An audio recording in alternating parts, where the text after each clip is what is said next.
सूर्य हमारी self esteem है, self respect है, ईगो है, एक वो फीलिंग है जो एक राजा में होती है, सुप्रीमेसी की फीलिंग है। Sun thinks himself a supreme planet. और सूर्य जब उच्च का आपके चार्ट में बैठ जाता है तो आपको थोड़ी आपकी ईगो और सेल्फ स्टीम को हायर कर देता, सेल्फ रिस्पेक्ट को हायर कर देता।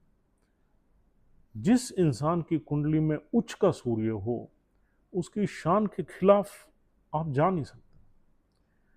अगर कोई भी आप ऐसी बात करोगे जिसमें उसको ऐसा फील होगा कि आप उसे कुछ कमांड कर रहे हो या ऑर्डर दे रहे हो या एडवाइस कर रहे हो, तो he will not tolerate it.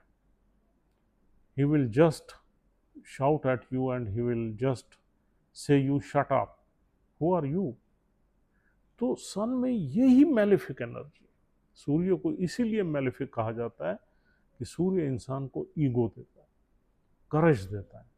और उच्च का सूर्य अगर सप्तम भाव में आ जाए तो मैरिटल लाइफ में ईगोज हमारी इतनी बढ़ जाती हैं, हमारी जो स्पाउस होता है उसमें ईगो इतनी होती है, या उच्च के सूर्य की फिर दृष्टि भी आ जाती है लगन पे, तो उसमें फिर फॉल्स ईगो हो जाती है, क्योंकि वहाँ 7 नंबर साइन में तो फॉल्स ईगो हो जाती है।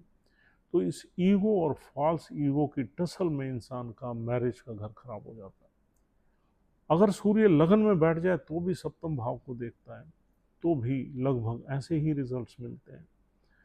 और बाई चांस सूर्य के सामने सप्तम भाव में कोई सूर्य का एनिमी बैठ जाए, शनि बैठ जाए, राहु बैठ जाए, केतु बैठ जाए, शुक्र बैठ जाए, तो भी हमें बुरे रिजल्ट्स मिलते हैं, क्योंकि उच्च का सूर्य किसी भी सामने के प्लैनेट्स को टॉलरेट नहीं कर पाता। और अगर सामने का प्लैनेट एनिमी प्लैनेट है तो वो दोनों ही घर खराब हो जाते हैं। चौथे घर में अगर आमना सामना हो जाए सूर्य और शनि का 10वें और चौथे घर में, तो हमारी mental peace of mind disturb हो जाता है, हमारा बिजनेस अफेक्ट हो जाता है, प्रोफेशनल लाइफ खराब हो जाती है, और हम अपने ईगो के चक्कर में अपनी ज़िंदगी को, अपनी पीस ऑफ माइंड को, अपने प्रोफेशन को, अपने पर्सनालिटी को बिगाड़ लेते हैं।